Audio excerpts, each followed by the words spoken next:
Hello students so म तिमीहरूको लागि यो सोल्युबिलिटी प्रोडक्ट प्रिन्सिपलसँग रिलेटेड न्युमेरिकल गर्दैछु सो बेसिकली दुईवटा काइन्ड अफ क्वेसन गऱ्यो भने चाहिँ तिमीले लगभग सोल्युबिलिटी प्रोडक्ट प्रिन्सिपलबाट आउने न्युमेरिकल सबै गर्न सक्छौ है। सो दुईवटा मध्येमा चाहिँ वान काइन्ड अफ क्वेसन चाहिँ म अहिले गर्छु, नेक्स्ट काइन्ड अफ क्वेसन अर्को भिडियोमा गरौँला है। सो क्वेसन बुझौँ यो फर्स्ट काइन्ड अफ क्वेसन है। The solubility product of HCl is 1.8 into 10 to the power minus 10. What mass of HCl molecular mass equals to 143.5 gram will be precipitated when 0.2 mole HCl is added to the saturated solution of HCl. क्वेसनले के सोध्छ समय let's understand the story है त। के भयो भन्दाखेरि एउटा HCl भन्ने सोल्युसन छ अरे हैन, स्याचुरेटेड सोल्युसनको फेरि मिनिङ बुझ्नु पर्यो, न्युमेरिकल मात्र गर्न आएर भएन, फिल गर्ने है। स्याचुरेटेड सोल्युसन या कुनै पनि सोल्युसन जसले चाहिँ पर्टिकुलर टेम्परेचरमा कुनै पनि सोल्युटलाई डिजल्भ गर्न सक्दैन जति हाल्यो भने हैन। सो त्यो डिजल्भ गर्न नसक्ने सोल्युसनमा तिमीले के हाल्यो, HCl हाल्यो, डिजल्भ हुनेवाला छैन। त्यसमाथि पनि के छ भन्दा HClमा क्लोराइड आयन हुन्छ, क्लोराइड Cl छ नि त हैन, त्यसले Cl माइनस फर्म गर्छ नि त। अनि AgClमा नि Cl माइनस छ नि। HCl स्ट्रङ इलेक्ट्रोलाइट हो, स्ट्रङ एसिड स्ट्रङ इलेक्ट्रोलाइट हो भने AgCl को त विक इलेक्ट्रोलाइट हो। स्ट्रङ इलेक्ट्रोलाइट विक इलेक्ट्रोलाइटमा हाल्यो भने के छ, विक इलेक्ट्रोलाइटको के हुन्छ, आयनाइजेसन के हुन्छ, सप्रेस हुन्छ नि। आयनाइजेसन सप्रेस हुनु भनेको के हो त, सोल्युबिलिटी घट होइन, तिमीले पढ कमन आयन इफेक्ट भन्छ नि। So because of common ion effect के हुने भयो भन्दाखेरि यो कमन आयन के छ, क्लोराइड छ नि त, कमन आयन इफेक्टले गर्दाखेरि AgCl पहिला जति घुल्याएको थियो त्यति घुल्दैन because of common ion effect है। सो त्यो कारणले गर्दाखेरि के निस्किनु भयो त, अब प्रेसिपिटेट, सेतो प्रेसिपिटेट आउँछ है। अब त्यो पिपिटी कति छ भन्ने निकाल्ने हामीले। सो फर्स्टमा के गर्ने भन्दाखेरि त्यो AgCl यसो टक्क देखाउने, यहाँ देखिरहेको छ नि कसरी चाहिँ भएको छ भनेर टक्क देखाउने। त्यो भएपछि AgClलाई टक्क यहाँ यिनीहरूको यो 1 1 लेखेको मिनिङ छ है, यहाँ मैले 1 1 लेखेको छु नि, यो स्टोइचियोमेट्री चाहिँ पावरमा हान्छ है सम्झिँदैले पनि। सो AgCl एक्लै AgCl केहीसँग पनि नहुँदाखेरि स्याचुरेटेड AgCl को सोल्युबिलिटी मैले के मानेको, S1 मानेको, मैले के मानेको, S1 मानेको, टक्क गर्ने यसरी आयोनाइज गरेर S1 देखाउने, KSP को फर्मुला लाउने टक्क S1 को पावर के हुन्छ, यहाँ स्टोइचियोमेट्री जे छ त्यही हो नि त, 1 यहाँ देखेर चाहिँ एरो साइड लाग्छ, सम्झिनु है। जहिले पनि AgCl खालको टाइपको त्यस्तो खालको 1:1 त्यो के अरे कोएफिसिएन्ट भएको खालको साल्ट अप्सन छैन नि त। AgNO3 आउला हैन, NO3 को भन्दा नि, जस्तै CaCl2 होला, Ca++ C2Cl हुन्छ नि त। So different kind of salt आउन सक्छ है त्यो। सो सबै साल्टलाई तिमीले बुझेस् भने चाहिँ मैले यसो एरो देखाएको छु है।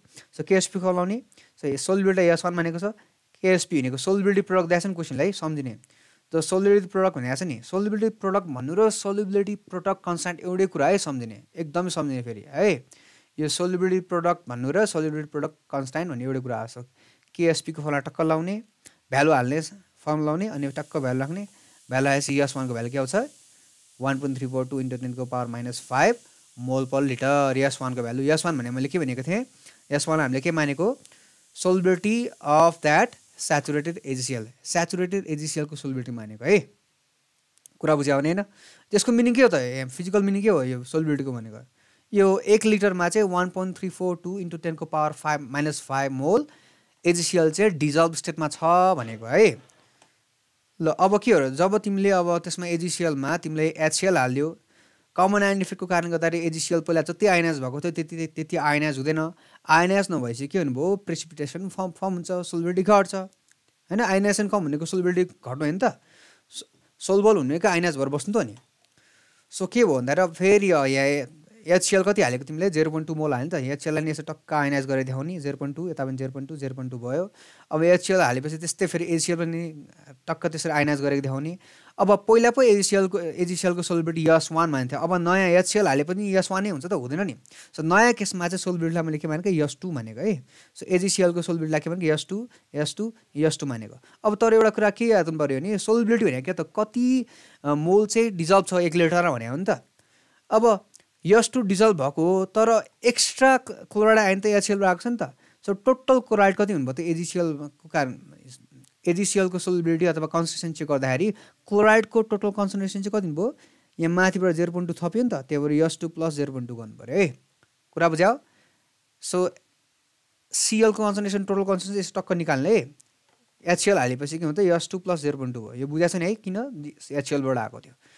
अब माथि यस्तै केएसपीको ठ्याक्क फल लाउने यो थाहा छ नि स्टोइचियोमेट्री 1 देखिरहेको छ यो 1हरू यतापट्टि 1 पावरमा हुन्छ है सम्झिने नयाँ केसमा मैले सोल्युसन यस 2 भनेको छु यस 2 इन्टु यो गर्ने यसले मल्टिप्लाई बेसिक अल्जेब्रा मल्टिप्लाई गर्न आइहाल्छ अनि यस 2 भनेको के हो त यस 2 भनेको यस 1 भन्दा कम हुन्छ थाहा छ नि नयाँ सोल्युबिलिटी एचएल हाई सोल्युबिलिटी त घट्यो नि त कम हुन्छ सो यस 2 भनेको लगभग 10 को पावर माइनस 10 भन्दा सानोमा हुन्छ नि यस 1 कति थियो 10 को पावर माइनस 5 थियो 10 को पावर माइनस 5 को अर्डरमा थियो भनेपछि यस 2 त यस 1 भन्दा कम हो नि त अनि त्यसको स्क्वायर गर्यो भने के हुन्छ 10 को पावर माइनस 5 को स्क्वायर 10 को पावर माइनस 10 हो भनेपछि यस 2 को स्क्वायर के हुन्छ 10 को पावर माइनस 10 भन्दा सानो हो नि त 10 को पावर माइनस 10 त धेरै सानो 0.000 कति हो त लगभग 0 जस्तै त हो नि सो हामीले we are neglecting the value of s2 square है सो s2 स्क्वायरको ठाउँमा देखिरहेको छ यो s2 को स्क्वायरको ठाउँमा के हाल्ने 0 हाल्ने टक्क 0 हाल्दिने 0 हालेर टक्क काम गर्ने सल्भ गर्ने जस्तो यो बेसिक अल्जेब्रा हो s2 को भ्यालु कति आउँछ सल्भ गर्यो भने 9 इन्टु 10 को पावर माइनस 10 मोल पर लिटर यो भनेको त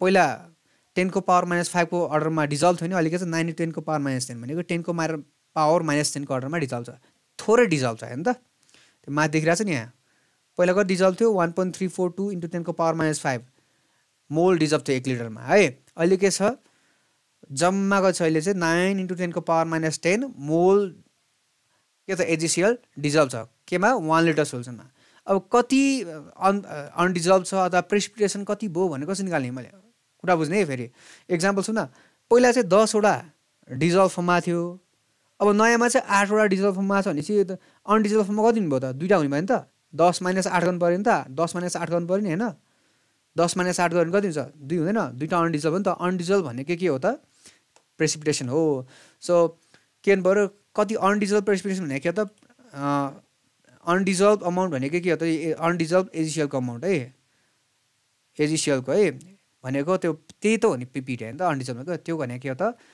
पुरानो पिपिटी सरी पुरानो सोल्युबिलिटी माइनस नयाँ सोल्युबिलिटी है पुरानो भनेको पहिला कति डिजल्भ थियो अहिले कति डिजल्भ छ त्यही त हो नि हैन s1 माइनस s2 गर्ने टक्क भ्यालु हाल्ने कति आउँछ भ्यालु 1.4342 इन्टु 10 को पावर माइनस 5 मोल पर लिटर आउँछ सो यो भनेको अर्थ के हो त 1 लिटरमा चाहिँ 1.342 इन्टु 10 को पावर माइनस 5 चाहिँ अनडिजल्भ छ भनेको है कुरा बुझ्यौ भिडियो एकदम चाँड फिल भयो भने पज गर्दै बिस्तारै सोच्दै हेर्नु है अब यो कति आयो त पिपिटी को आयो नि त हैन कति रहेछ पिपिटी कति छ 1 लिटरमा 1.342 इन्टु 10 को पावर माइनस 5 मोल रहेछ अब यो मोल पर लिटरको फर्ममा रहेछ हैन त यो मोल पर लिटरलाई तिमीले ग्राम पर लिटरमा लानु मिल्छ नि है त्यसलाई कसरी गर्ने ग्राम पर लिटरको फर्मुला के छ मोलिकुलर वेट इन्टु मोलारिटी भनेको के त मोल पर लिटर त हुने हैन र molarity is the concentration of any solution express in के त मोल पर लिटर सो मोलारिटी भनेर मोल पर लिटरको भ्यालु एउटै कुरा है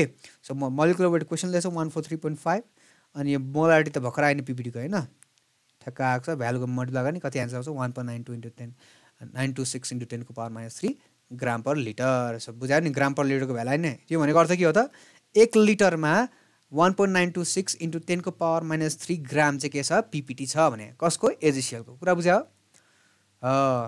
सो सायद तिमीले बुझेकै होला सायद र राम्रोसँग प्रिपरेसन गर्नु best of luck for exam guys